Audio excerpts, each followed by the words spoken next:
Buenas tardes, hoy nos encontramos con el señor Tomás de Aquino, un filósofo de la Edad Media muy importante. Buenas tardes, Tomás de Aquino. Aprecio que te tomes el tiempo para hablar conmigo, pues comencemos con algo directo. ¿Realmente tú crees que es necesario demostrar la existencia de Dios? Muchos dirían que la fe es suficiente y que hacerla depende de la razón, y esto podría debilitarla. Gracias por la invitación. Es una pregunta interesante.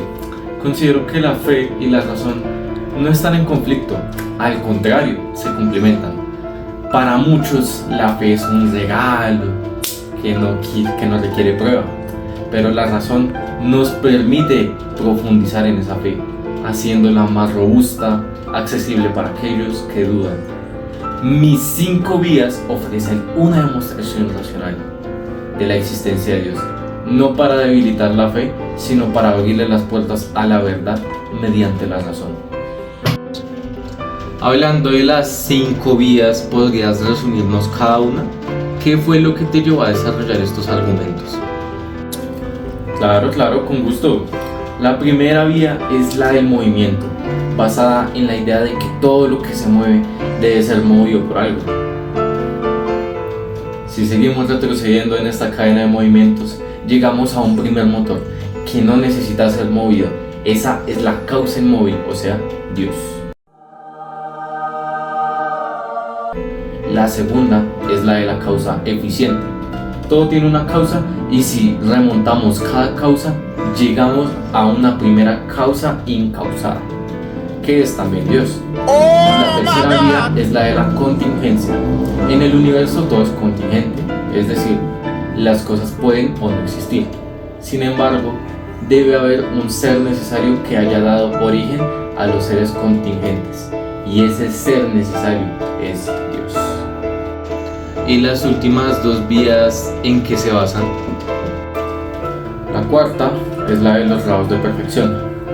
Vemos que en el mundo hay distintos grados de bondad, verdad y nobleza, pero esto indica que debe existir un ser supremo en perfección, a partir del cual se miden los demás. Finalmente, la quinta vía es la del orden y propósito. Observamos un orden en el universo, en la naturaleza, que apunta a un fin. Esto indica que existe un diseñador que da propósito y dirección a todas las cosas, y ese diseñador es Dios.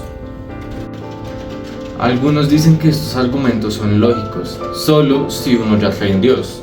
¿No sientes que podrías estar de pronto forzando a la razón a llegar a conclusiones teológicas? Entiendo la preocupación, pero en realidad estos argumentos están abiertos a cualquier mente racional. No se basan en dogmas, sino en observaciones del mundo natural. Todo lo que hago es llevar a cabo un análisis lógico de esas observaciones. Es cierto que la conclusión es teológica, pero el proceso es filosófico y racional. La razón, cuando es usada correctamente, llega a verdades que también la fe enseña.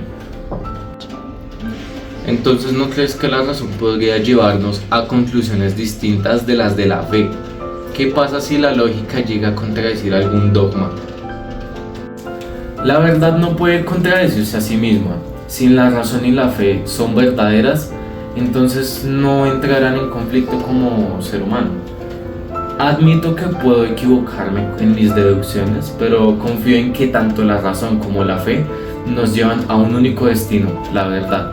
Si llegara a una conclusión que contradice la fe, examinaría de nuevo mi razonamiento, ya que ambos caminos deberían coincidir. Curioso enfoque, la verdad. Y hablando de verdades, algunos ven tu obra como una imposición de ideas.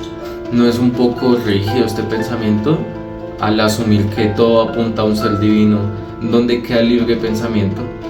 El libre pensamiento es esencial en la búsqueda de la verdad.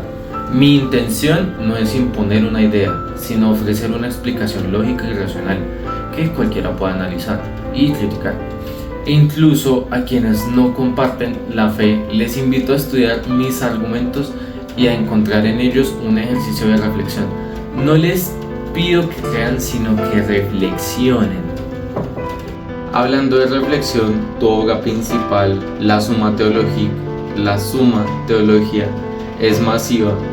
¿Qué esperas lograr con una obra tan extensa? ¿Tú querías demostrar algo a la comunidad académica? La Suma Teológica pues fue mi intento de sintetizar el conocimiento teológico y filosófico de la época para responder a muchas cuestiones sobre Dios, el mundo y la moral.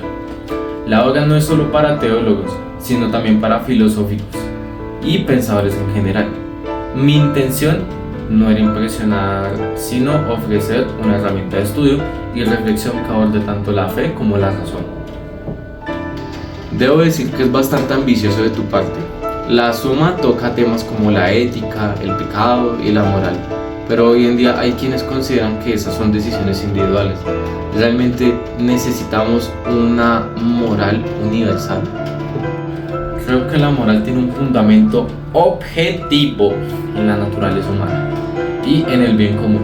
Aunque el contexto puede cambiar, los principios éticos básicos como el respeto a la vida y la justicia son universales y válidos en cualquier época. Si dejamos que todo sea relativo, corremos el riesgo de deshumanizarnos. La moral universal no limita la libertad, sino que la orienta hacia un bien superior. Entonces ves los principios morales como una guía objetiva. No hay espacio para el cambio, para adaptarse a nuevas circunstancias.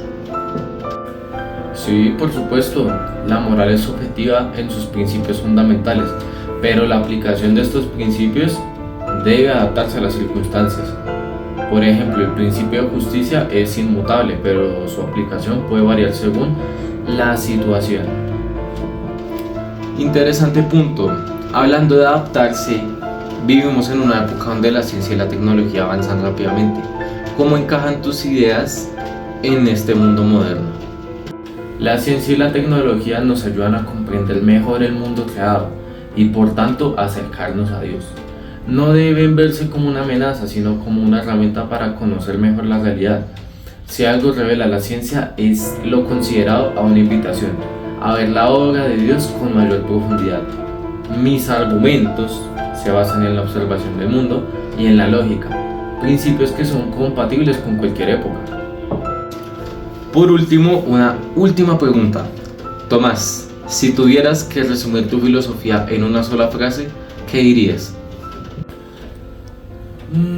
Diría que mi filosofía de la verdad mediante la razón iluminada por la fe. Creo firmemente que la verdad última nos acerca a Dios y es nuestro deber como seres racionales y espirituales buscar la verdad. Fascinante, Tomás de Aquino. Ha sido un placer escuchar tus ideas. Gracias por esta conversación tan iluminadora. Gracias a ti. Ha sido un honor compartir mi pensamiento contigo.